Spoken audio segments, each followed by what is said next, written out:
si Kim Atienza. Sana hindi tayo iba-block mga ka-psychology kasi ang purpose naman ng video natin na ito ay para bigyang aral ang mga kababayan natin na sana mapigilan natin or at least ma-minimize natin yung mga ganitong mga pangyayari. Ito pagpatuloy natin. Malakas si Feli. Feli's a very strong woman.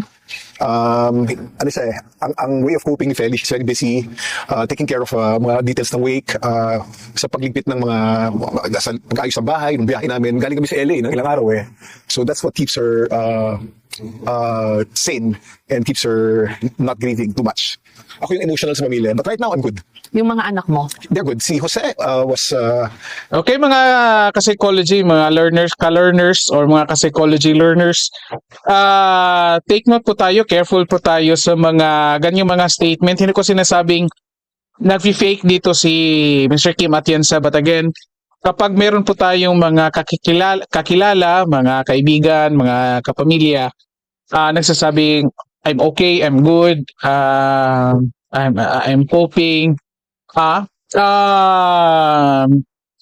Fake note po natin yan kasi lalong-lalo na ganito ang mga sitwasyon, sabihin nating dark times ito sa family, at yan sa family.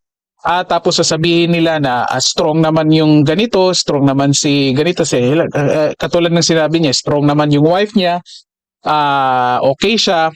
Careful po tayo, okay? Kasi kung titingnan natin kahit anong signs, hindi talaga nagmamatch yung sinasabi niyang okay siya tapos imamatch mo doon sa lahat ng nangyayari.